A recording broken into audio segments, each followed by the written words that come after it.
भागवत जी की शरण में आकर के आप कहोगे कि हमारे जीवन के आर्तों को दूर कर दो, तो भागवत जी फिर ब्रह्मा जी इसके आर्त दूर करो। आप भागवत जी कथा में आकर के कहेंगे कि हमारे जीवन के ये कामनाएं इनको पूर्ण करवा दो, तो फिर भागवत जी बाहर किन्हीं देवताओं को ढूंढेंगी, भाई इसकी कामना पूरी करो।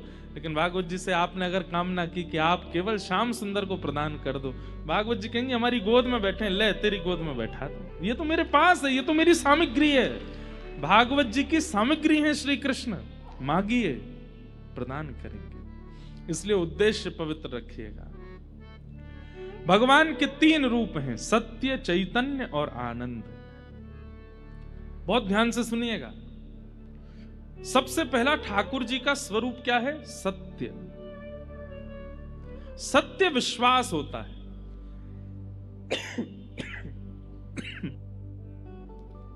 हमें क्षमा कीजिएगा, बहुत कथा वथा इधर उधर भागते रहते, मौसम बदलता तो थोड़ा हो जाती है हमारे स्वास्थ्य। सत्य क्या है? विश्वास। ठाकुर जी के प्रति विश्वास रखिए कि ये ही सत्य हैं। सांचो एक राधा रमण, झूठो सब संसार। बाकी सब झूठे हैं, केवल यही सत्य हैं। कोई आपको संसार में कितना भी प्रेम प्रस्तुत कर रहा हो, हाँ नाटक रूप में आप भी उसको स्वीकार कर लो, वाह भैया अच्छा गुलदस्ता लाए हो, लाओ दे दो। देखो हमारी एक बात सुनना, हम दुनिया में जाते हैं तो दुनिया भर के लोग कोई फूल माला पहनाते हैं, कोई गुलदस्ता देते हैं, कोई पटका पहनाते हैं, कोई लिफाफा देते हैं, कोई कुछ करते हैं। ऐसा नहीं है कि सब भावना से नहीं करते, सब भावना से ही करते हैं। पर अब हम इतने आदी हो गए व्यवहार के, हमें पता है कि वो एक औपचारिकता है, वो केवल एक क्या बोलते हैं उसको, वो एक केवल फॉर्मेलिटी है। ऐसे ही फॉर्मेलिटी को, संसार के हर संबंध को फॉर्मेलिटी रूप में ही लेने लगो। ये फॉर्मेलिटी है, बस चल रही है, और उसमें बहुत अच्छे से अपनी प्रस्तुति करो। सामने वाला फॉर्मेलिटी कर रहा है, भले ही वो कितना भी प्रेम प्रस्तुत कर रहा हो, फिर भी आप उसको फॉर्मेलिटी ही समझो। खूब अच्छे से उसके द्वारा प्रस्तुत किए गए भाव को स्वीकार करो। अरे भैया, अरे तुम तो बहुत प्रेम करते हो हमारे, तुम ही हो हमारे, और कौन है, सब कुछ है। पर जब ठाकुर जी के सामने जाओ तो हाथ जोड़ के कहो, नाथ ये सब व्यवहार कर रहे हैं, फॉर्मेलिटी कर रहे हैं, वास्तविकता तो आप देते हैं। सच्चे तो केवल आप हैं, बाकी सब तो केवल व्यवहार मात्र कर रहे हैं। मां कहती है मेरा बेटा आंखों का तारा, वही बेटा अगर जॉब छोड़ करके घर में बैठ जाए,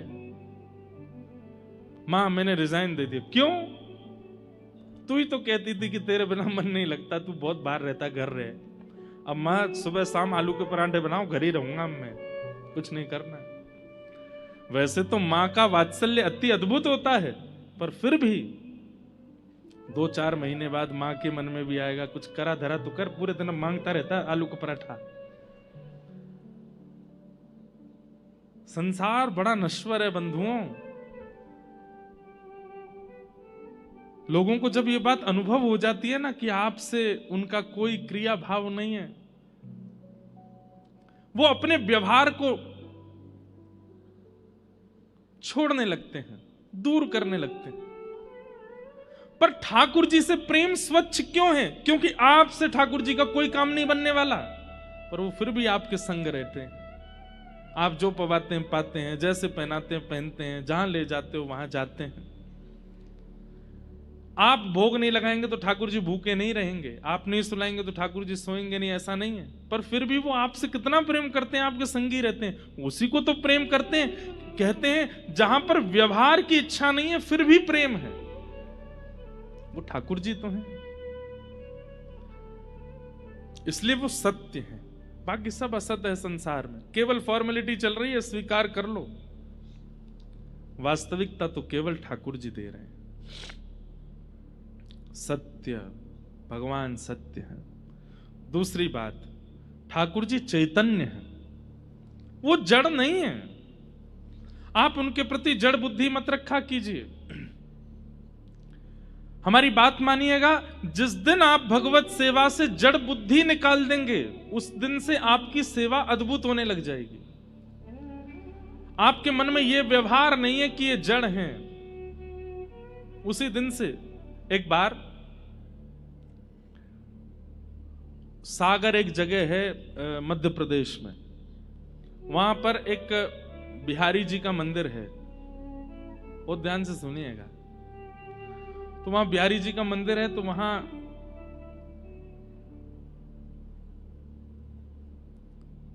बिहारी जी की गौशाला भी छोटी सी, तो वहां गैया की सानी भी पुजारी जी करते थे, बिहारी जी की सेवा भी पुजारी जी करते थे। सानी समझते हैं? भूसा आदि उसमें चारा आदि मिला करके गाय के लिए उपयुक्त उसको बनाना, उसको सानी कहते हैं। तो पुजारी जी बेचारे पूजा भी करते, सेवा भी करते, गौशाला में सानी भी करते, सब करते। आज पुजारी जी पता नहीं क्यों श्रमित ज्यादा हो गए, तो गैया की सानी नहीं करी उन्होंने। तो स्वयं बिहारी जी गए सानी करने, ठाकुर जी निकल के गए और सानी करके आए। इतने में ही पुजारी जी लौटे आए, तो ठाकुर जी दौड़ करके गए और जाके ऐसे खड़े हो गए। जैसे ही ठाकुर जी जाके खड़े हुए, तो पुजारी जी ने क्या देखा, गौशाला से लेके मंदिर तक पूरे ऐसे भूसा पड़ा हुआ है, भूस पड़ा हुआ है मंदिर में। जैसे ही ठाकुर जी को देखा, ठाकुर जी के हाथ पर गैया की सानी के वो सब भूसा लगे हुए थे। पुजारी समझ गए, बोले जय जय, आज मैं भूल गया तो आप सानी करके आए गैया की। तो ये कथा हम सुना रहे थे कथा में, तो हमने केवल ये बताया कि पुजारी जी ने देखा कि ठाकुर जी के हाथ में सानी के भूसा लगे हैं, और पुजारी जी के नेत्र सजल हो गए। मैंने कहा भैया ऐसे बिहारी जी आपके सागर में विराजते हैं। अब इतना कहकर के कथा विश्राम हो गई। हम जैसे जाने लगे, एक बालक दौड़ा दौड़ा आया, बोले महाराज जी आपने क्या कर दिया? मैंने क्यों? आपने कथा सुनाई कि बिहारी जी सानी करके आए हैं, अपने आसन पे आके बैठ गए हैं, पुजारी जी आकर के उनको देख करके रोने लगे, और आपने वही कथा विश्राम कर दी। मैंने इससे आगे कथा है भी नहीं। अरे कम से कम इतना तो बोल देते कि पुजारी जी ने कपड़ा लेके ठाकुर जी के हाथ पहुंचे, अब रात भर ठाकुर जी के हाथ में सानी लगी रहेगी। आपने कथा वही विश्राम कर दी। अब यहां देखिए, वो व्यक्ति कथा को कथा की तरह नहीं सुन रहा है, वो व्यक्ति कथा को ऐसे सुन रहा है कि प्रत्यक्ष लीला हो रही है, महाराज जी उसको बता रहे हैं, और महाराज जी ने ठाकुर जी के हाथ से सानी की भूसा हटाए नहीं। अब रात भर ठाकुर जी उसमें, उसकी वो बात मेरे ऐसे घर कर गई कि घर जाकर के कक्ष में बैठ के अपना आसन बिछा के मैंने फिर कथा करी। और कथा में फिर हमने कहा अकेले ही कि पुजारी जी गए और फिर बिहारी जी के हाथ में जल से थोड़ी वो सानी पहुंची, और उसके बाद बिहारी जी की शयन आरती करा के सुलाया। इसे क्या कहते हैं? इस भावना को कहते हैं चैतन्य। क्या कहते हैं? आप जो यहां लीला सुन रहे हैं, आप जो यहां भाव सुन रहे हैं, ये केवल एक वक्तव्य नहीं है, ये कथा नहीं है, ये प्रत्यक्ष लीला है। इसलिए कथा में कहते हैं विक्षेप मत डालिए, बीच में उठिए मत, बीच में आइए मत, बीच में जाइए मत। क्यों? आपकी कथा सुनते समय वक्ता कोई लीला सुना रहा और उसको अगर विक्षेप होता है तो वो लीला वास्तव में घट रही होती है और वो वहीं रुक जाती है, और फिर लीला विक्षेप का जो अपराध होता है वो लगता है। ठाकुर जी चैतन्य है, वो जड़ नहीं है। और ये बातें सब विश्वास पर निर्भर करती हैं। मानो तो मैं गंगा मां हूं, ना मानो तो बहता पानी। ना मानने वालों के लिए वो केवल एक जल है, और मानने वालों के लिए साक्षात गंगा है। ठाकुर जी के प्रति चैतन्य भाव, वो जड़ नहीं है, वो मार्बल के नहीं है, वो धातु के नहीं है। आहा, मीराबाई कहती, हे मायरी मायरी मायरी मैंने लियो री गोविंदा मोल रे, मैंने लियो री गोविंदा मोल रे, मैंने लियो री गोविंदा मोल रे, मैंने लियो री गोविंदा मोल रे, मैंने लियो री गोविंदा मोल रे। ओ मायरी मायरी, ओ मायरी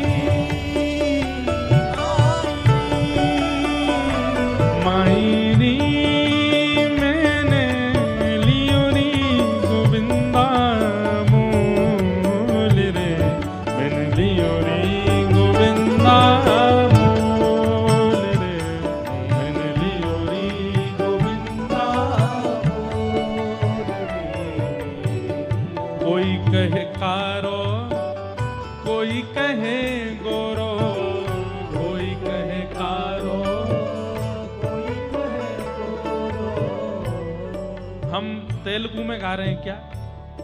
आपको समझ नहीं आ रही है भाषा? तो भैया ये सब आप, और बल्कि यहाँ तो अधिकतर लोग मारवाड़ के हैं, आपको तो गाना चाहिए। मीराबाई सा का पद है।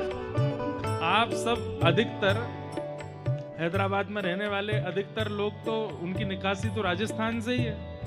बाईसा का पद तो आपको भाव से गाना चाहिए। मीराबाई कहती हैं ठाकुर जी धातु नहीं है, ठाकुर जी कोई पदार्थ नहीं है, ठाकुर जी कोई वस्तु नहीं है। इसलिए कोई कहे कि भाई संगमरमर के ठाकुर जी हमारे, उसको तुरंत कहना बोले भैया ये शब्द मत बोलो। अगर ठाकुर जी संगमरमर के हैं, कई लोग कहते हैं आपके ठाकुर जी तो ब्लैक मार्बल के हैं ना। मैंने कहा हाँ, जैसे तुम्हारी पत्नी जो हार्ड मांस की है, जैसे तुम्हारी रक्त धातु की है, वैसे हमारे। कितना अनुचित लगता है सुनने में कि अरे आप हार्ड मांस के कैसे बोल सकते हो? ठाकुर जी को आप मार्बल का कैसे बोल सकते हो? ठाकुर जी को आप अष्ट धातु का कैसे बोल सकते हो? वो चैतन्य है, उनके प्रति धातु बुद्धि मत रखिए। और उनके प्रति यदि धातु बुद्धि रखते हो तो फिर आपको यही चलते फिरते कंकाल इधर आ, ओ चलते फिरते मांसपेशियां, कहां जा रहा है भाई? जब ठाकुर जी को आप धातु मानते हो तो फिर हम भी तो धातु हैं, हम भी तो मांस हैं, हम भी तो त्वचा हैं, हम भी तो रक्त हैं, हम भी तो हड्डी हैं। नहीं, मीराबाई कहती हैं कोई कहे कारो, कोई कहे गोरो, कोई कहे कारो, कोई कहे गोरो, हाँ कोई कहे कारो, कोई कहे गोरो, कोई कहे कारो, कोई कहे गोरो, हाँ कोई कहे कारो, कोई कहे गोरो, कोई कहे कारो, कोई कहे गोरो। ओ मायरी मायरी मायरी ओ मायरी मैंने लीनी आँखा खोल रे, मैंने लियो री गोविंदा मोल रे, मैंने लियो री गोविंदा ओ मैंने लियो री गोविंदा मोल रे, मैंने लियो री गोविंदा। बोलो भक्त वत्सल भगवान की, करताल बजा के गाओ।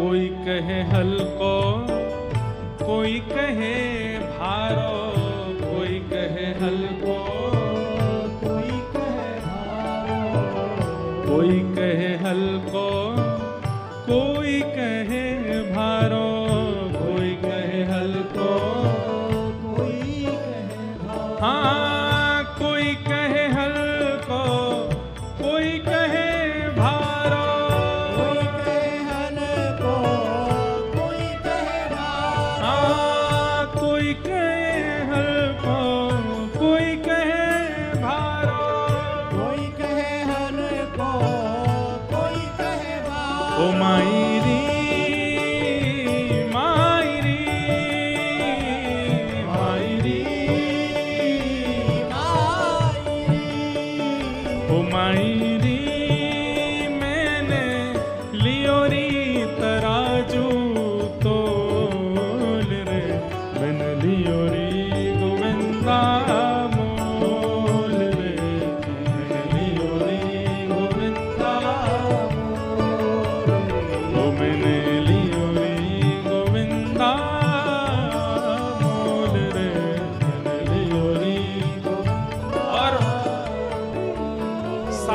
प्रश्नों का उत्तर मीराबाई अंतिम पंक्ति में देती हैं। कोई कहता काला, कोई कहता गोरा, कोई कहता भारी, कोई कहता हल्का, कोई कहता चोरी, कोई कहता खरीद के लाइए।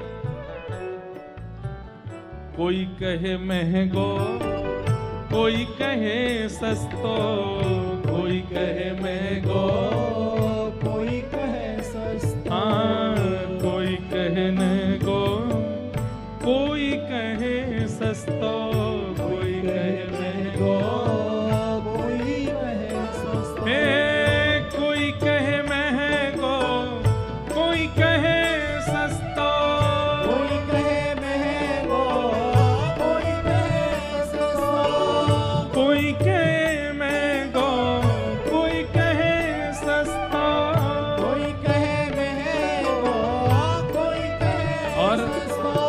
इस पंक्ति को सुनिएगा, मीराबाई क्या कह रही है। ओ मायरी ये तो आवत प्रेम के मोल रे, ये तो आवत प्रेम के मोल रे।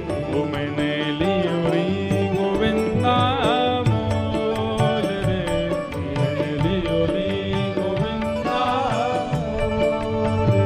ओ मैंने लियो री गोविंदा मोल रे। आइए मायरी मायरी मायरी ओ मायरी मायरी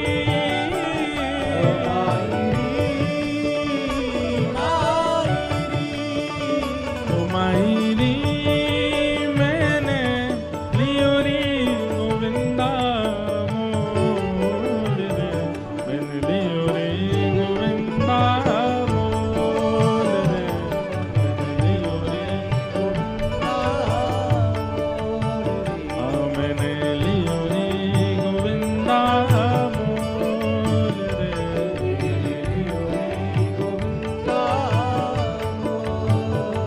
ओ मीरा के प्रभु गिरधर नागर, मीरा के प्रभु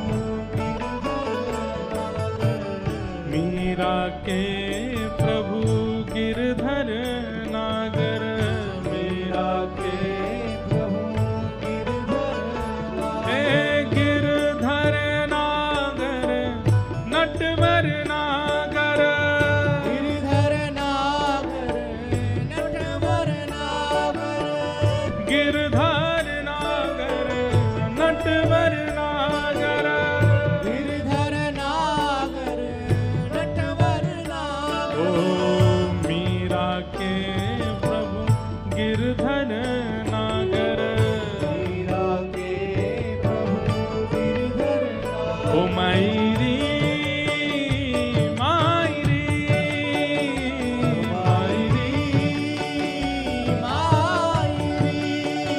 ओ मायरी ये तो पूरब जन्म को मेल रे, मैं तो लियो री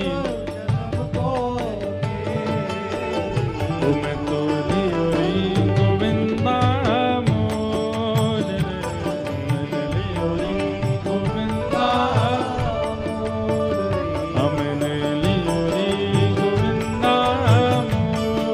रे, मैंने लियो री गोविंदा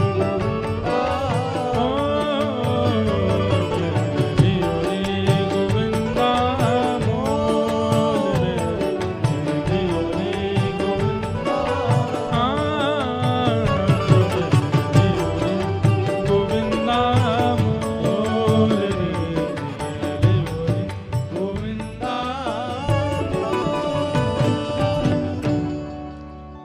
चैतन्य बुद्धि,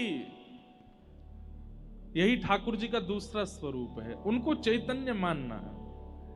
मीराबाई कह रही हैं, कोई कहे महंगो, कोई कहे सस्तो।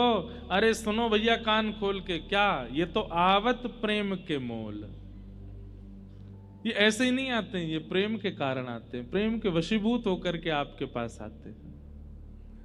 मीरा के प्रभु गिरधर नागर, ये तो पूर्व जन्म को मेल रे, मैंने लियो री गोविंदा मोल। मीराबाई किसी रूप में स्वीकार कर ही नहीं सकती हैं कि ठाकुर जी पाषाण हैं, ठाकुर जी मूर्ति हैं, ठाकुर जी खाते नहीं हैं, ठाकुर जी बोलते नहीं हैं, ठाकुर जी ऐसे नहीं, सब करते हैं मीराबाई के साथ, क्योंकि वो उनको चैतन्य मानती।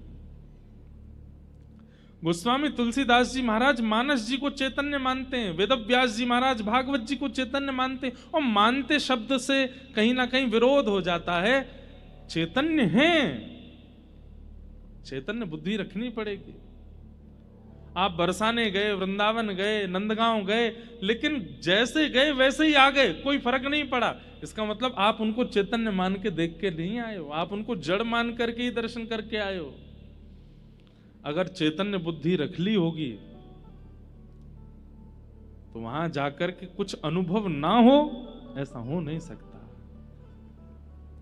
भगवान का दूसरा स्वरूप क्या है? चैतन्य। और सत्य और चैतन्य, इन दो बुद्धियों को जो अपने चित्त में व्यवस्थित कर लेता है, उसको ठाकुर जी फिर तीसरे रूप का आस्वादन कराते हैं, आनंद। सच्चिदानंद रूपाय, सत्य, चैतन्य और आनंद।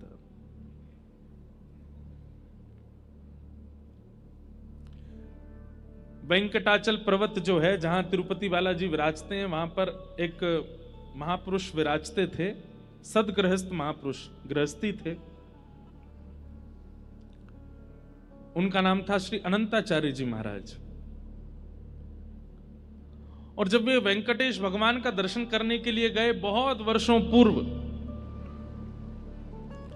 तो वहां उनके चित्त में एक भावना प्रकट हुई कि इतनी गर्मी है यहां पर, और ये पर्वत पर ठाकुर जी इतनी गर्मी में विराजते हैं। एक ठाकुर जी के सुख के लिए यहां पुष्करणी होनी चाहिए, पुष्करणी तालाब, जलाशय हो, जिसमें ठाकुर जी कभी नौका विहार कर लें, कभी जल क्रीड़ा कर लें, आनंद करें।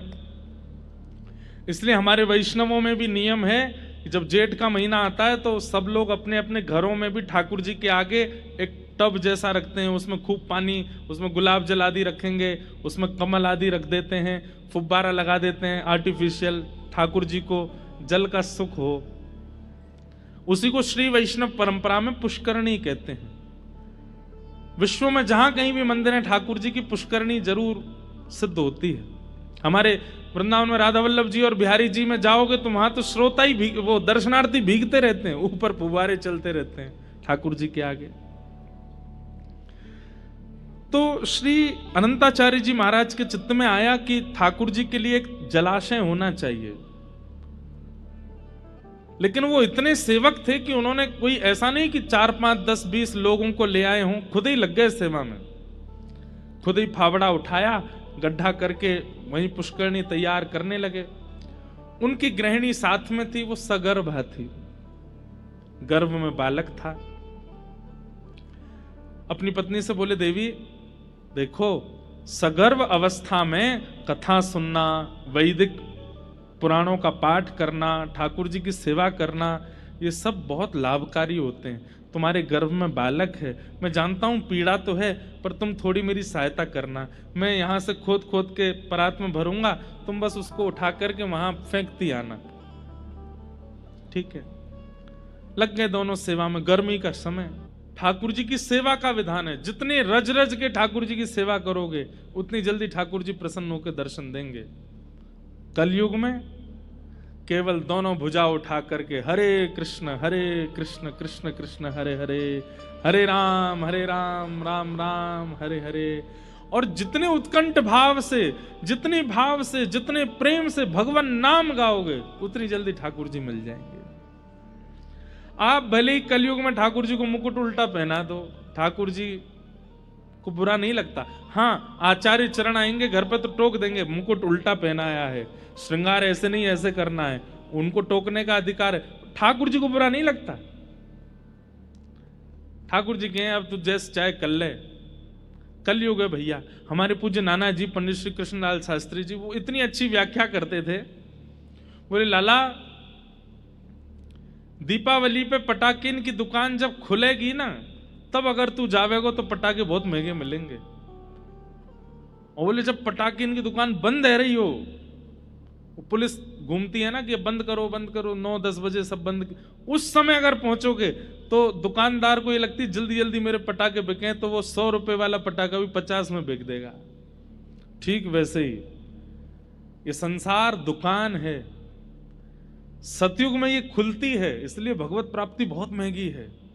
कलयुग में शटर बंद हो रहे हैं, कलयुग में विश्राम हो रहा है। तो जब यहां जीव कहता मैं तप नहीं कर सकता, ठाकुर जी बोलते मत करे, यज्ञ कर ले, बोले यज्ञ भी नहीं होगा, बोले मत करे, सेवा कर ले, बोले वो भी नहीं होगी। अरे एक बार हरि बोल दे, बोले हाँ वो बोल दूंगा, बोले जल्दी बोल और मुंह पा ले। इसलिए कलयुग में भगवत प्राप्ति बड़ी सहज कर देते हैं ठाकुर जी, बड़ी सर।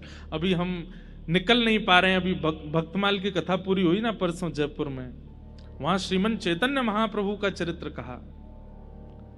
क्या अद्भुत चरित्र है महाप्रभु जी का, पूरा नहीं हो पाया, 3 दिन कहे, 3 दिन में भी महाप्रभु जी का चरित्र बहुत थोड़ा थोड़ा कहा, तब भी बहुत अधूरा रह गया।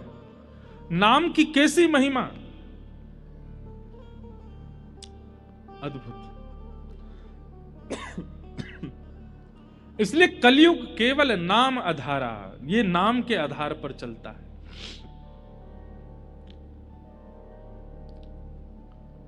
श्रेष्ठ से श्रेष्ठ, पवित्र से पवित्र भगवत प्राप्ति का साधन क्या है?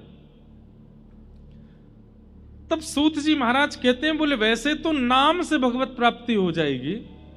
बहुत ध्यान से सुनिएगा सब लोग, आप केवल नाम का आश्रय ले लीजिए, नाम गाना शुरू कर दीजिए। नाम देखिए, मंत्र अलग होता है, नाम अलग होता है। कई लोग जब मंत्र दीक्षा ले लेते हैं तो दीक्षा लेने के बाद बोलते हैं महाराज जी नाम क्या जपना है? नाम आप कोई भी जप सकते हो, श्री राधा जपो, श्री कृष्ण कृष्ण जपो, गोविंदा गोविंदा वेंकट रमना गोविंदा जपो। नाम आप कोई भी जप सकते हो, राम राम जपो। लेकिन मंत्र वही होना चाहिए जो आचार्य चरणों ने आपको प्रदान किया। मंत्र नहीं बदल सकते, नाम आप कितना भी गा सकते हैं, कभी भी गा सकते हैं, कैसे भी गा सकते हैं। तो नाम आवश्यक है कलिकाल में। लेकिन नामी को जाने बिना अगर नाम गाओगे तो उसका प्रभाव इतना नहीं होगा। बात समझ रहे हैं हमारी? आपको दवाई दे दी गई, आपने दवाई ले ली, तो दवाई अपना असर तो करेगी, लेकिन अगर दवाई भीतर जाकर के किस ऑर्गन पे जाएगी, अंदर जाके ऐसे डिसॉल्व होगी, फिर 1 घंटा बाद ऐसा होगा, ये पूरी अगर प्रक्रिया आपको पता चल जाए तो कहीं ना कहीं आप और जल्दी रिकवर करने लग जाओगे और जल्दी ठीक हो जाओगे। ठीक वैसे ही नाम औषधि है, लेकिन जब तक नामी को नहीं जानेंगे तब तक नाम का प्रभाव द्रुत गति से, तीव्रता से प्रकट नहीं हो पाएगा। कलयुग में नाम से ही सिद्धि मिलेगी, लेकिन जब तक नामी को नहीं जानोगे तब तक सिद्धि मिलना, सिद्धि क्या है कलयुग में? भगवत प्राप्ति। और नामी को जानने के लिए कथा का आश्रय लेना पड़ेगा। अब आप जप रहे हैं कृष्ण कृष्ण कृष्ण कृष्ण, लेकिन कृष्ण को जानते नहीं है, तो कृष्ण कृष्ण जपने से लाभ तो मिलेगा, लेकिन जैसा मिलना चाहिए वैसा नहीं मिलेगा। श्री राधा जपते तो हैं, पर श्री राधा रानी के रूप को जानते नहीं हैं, तो उसका क्या फायदा? आस्वादन तो आवश्यक है। मैंने आपसे कहा रसगुल्ला खा लो, आपने कहा कैसा होता? मैंने कहा मीठा। आपने कहा हमने कभी नहीं खाया, कैसा मीठा? मैंने कहा चीनी जैसा मीठा। आपने कहा हमने चीनी भी नहीं खाई। मैंने कहा गुड़ जैसा मीठा। आपने कहा गुड़ भी नहीं खाया। मैंने गन्ने जैसा मीठा। आपने कहा गुड़ गन्ना भी नहीं खाया। तो फिर मुझे पकड़ करके आपको ले जाना ही पड़ेगा, ले भैया खा के देख, ऐसा मीठा। मिठास जब तक चखोगे नहीं या कभी चखा नहीं होगा तब तक उसका आस्वादन। अब मैं मंच से कह दूं क्या, विष्णु विष्णु विष्णु जपने लग जाओ, आप कहोगे उससे क्या होगा? मैंने कल्याण होगा। कैसा कल्याण होगा? बोले जैसा राजा अम्बरीश के साथ हुआ। आप कहोगे अम्बरीश के साथ कैसा हुआ? बोले जैसा ध्रुव जी के साथ हुआ। आप कहोगे ध्रुव जी के साथ कैसा हुआ, जैसा प्रहलाद जी के साथ हुआ। प्रहलाद जी के साथ कैसा, अब मैं कितना भी बताऊं कि उनके साथ हुआ उनके साथ हुआ, आपको वो तब तक अनुभव नहीं होगा जब तक आप स्वयं आस्वादन नहीं कर लोगे। और वो आस्वादन कराती है भागवत की कथा। इसलिए यहां सूत जी महाराज उत्तर देते हुए कहते हैं, कालव्याल मुखग्रास त्रास निर्णास हेतवे श्रीमद् भागवतम शास्त्रम कलौकीरेण भाषितम।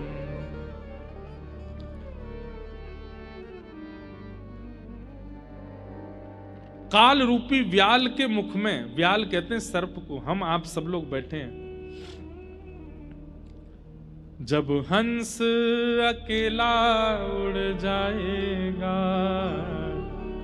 खाली पिंजरा पड़ा रह जाएगा। हम सबकी स्थिति कैसी है? हम सबके अंदर एक हंस बैठा है जिसका नाम है आत्मा, और ये शरीर क्या है? ये पिंजरा है। इस पिंजरे की शोभा तब तक है जब तक वो हंस अंदर बैठा है। पिंजरा तब तक अच्छा लगता है जब तक पंछी है। किसी दिन अगर पिंजरे का जरा सा भी गेट खुला रह गया, पंछी उड़ जाएगा, फिर पिंजरे की कोई वैल्यू नहीं। हम आप सब लोगों का जीवन ऐसा ही है। हमारी वैल्यू केवल तब तक है जब तक प्राण है, लेकिन ये प्राण कब चले जाएं कुछ नहीं पता। भगवान नहीं करे, हम आज की कथा सुना रहे हैं, पर कल की कथा सुना पाएंगे इसकी कोई हमारे पास में कोई गारंटी नहीं है। आप सुन पाओगे इसकी आपके पास कोई गारंटी नहीं है। प्राण कभी भी जा सकते हैं। काल व्याल मुखग्रास त्रास निर्णास हेतवे, ये काल रूपी सर्प के मुख में बैठे हम। कब तक जीवित हैं? जब तक काल का मुख खुला है। सर्प का मुंह खुला है तब तक चूहा जिंदा है। सर्प जैसे मुख बंद करेगा मृत्यु निश्चित है। इसलिए क्या करे? बोले जब तक काल का मुख खुला है प्रयास करे कि उतनी देर में कथा का आस्वादन कर ले, क्योंकि काल ने अगर मुख बंद कर लिया और आपने कथा का आस्वादन नहीं किया तो कहीं ना कहीं आप अपने कल्याण से भटक जाओगे। एक बात हमारी बहुत याद से सुनिएगा, मैं और आप इस संसार में भले ही कितने उद्देश्य लेके आए हों, धन कमाना है, ऐश्वर्य कमाना है, नाम कमाना है, प्रॉपर्टी बनानी, फैक्ट्री बनानी, जो भी है, पर मूल बात यह है कि हम इंसान बन के इसलिए आए कि दोबारा हमें आना ना पड़े इस पृथ्वी पर। अगर आप किसी अन्य जीव को देखते हो ना, आप छिपकली देखते हो, आप कॉकरोच देखते हो, आप गधा देखते हो, आप किसी अन्य जीव को देखते हो, आप ये बात जान सकते हो इसका पुनर्जन्म होगा।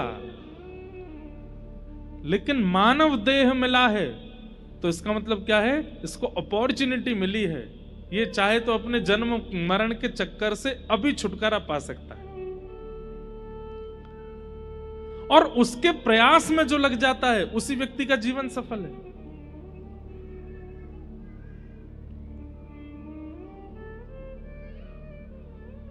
इसलिए भैया भागवत का आश्रय ले लो।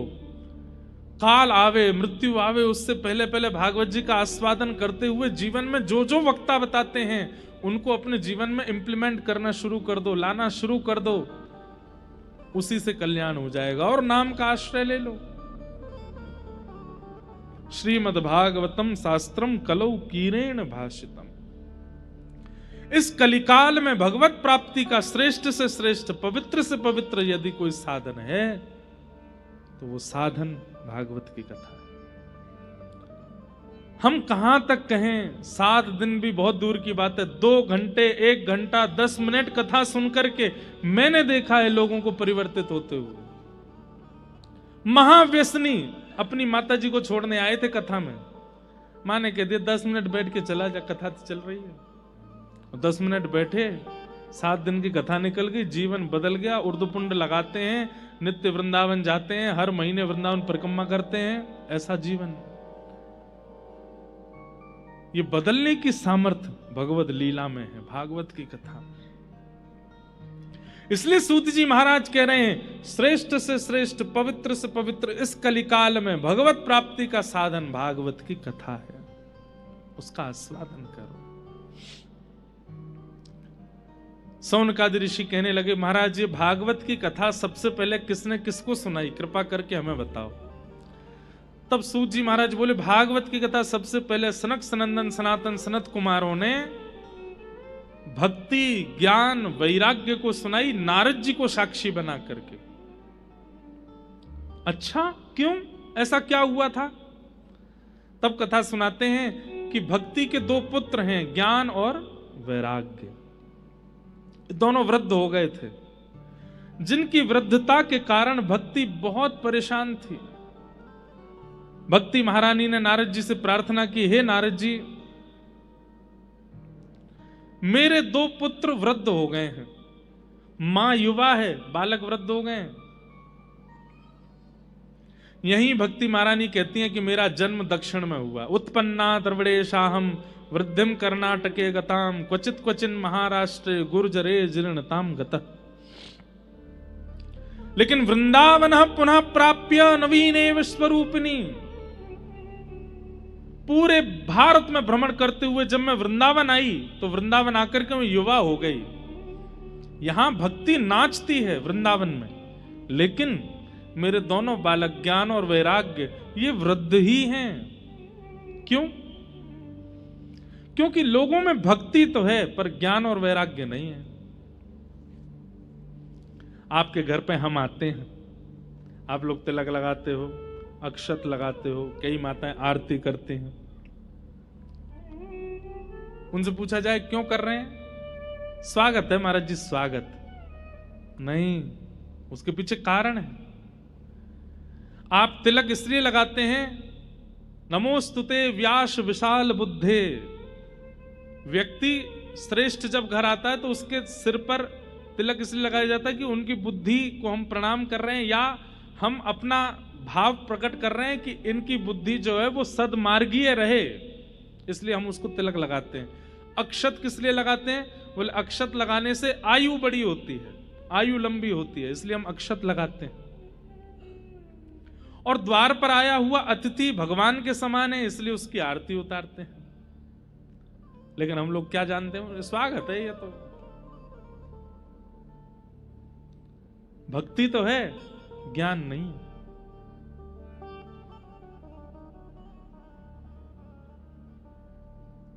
अष्ट सिद्ध नवनिध के दाता, असवर दीन जानकी माता, राम रसायन तुमरे पासा, सदा रहो रघुपति के दासा, तुमरे भजन राम को पावे, जन्म जन्म के। सबको याद है पर अर्थ नहीं पता होगा, ज्ञान नहीं, भक्ति है। हमारे पंडित जी महाराज जब नाना सुगंध पुष्पाणि यथा कालोद्भवानि च पुष्पांजलिर्मया दत्त ग्रहण परमेश्वर, सब बोलते हैं साथ में, पर उसका अर्थ नहीं पता। मंदिर जाएंगे, पापो हम पाप कर्मा हम पापात्मा पाप संभव, त्राहि माम पुंडरीकाक्ष सर्व पाप हरो हरि, लेकिन अर्थ नहीं जानते। बच्चों से, छोटे छोटे, बुरा नहीं मानना अगर कोई ऐसे बैठे हो तो। हम घर जाते हैं लोगों के यहाँ, अब तो नहीं जाना, अब जाना बंद कर दिया, पहले जाते थे। तो छोटे छोटे बच्चे, महाराज जी को गायत्री मंत्र सुनाओ। गायत्री बोलने का, इस प्रकार सुनाने का, बच्चों को रटाने का अधिकार नहीं है। जब तक आपका यज्ञोपवीत संस्कार नहीं हो जाता, जब तक कोई आचार्य चरण आपका यज्ञोपवीत करा करके आपके कान में गायत्री नहीं बोल देंगे, तब तक आप गायत्री का उच्चारण नहीं कर सकते। नहीं तो गायत्री का प्रभाव उल्टा पड़ेगा। नहीं जानते, हम मंच पे माइक पे नहीं बोल सकते।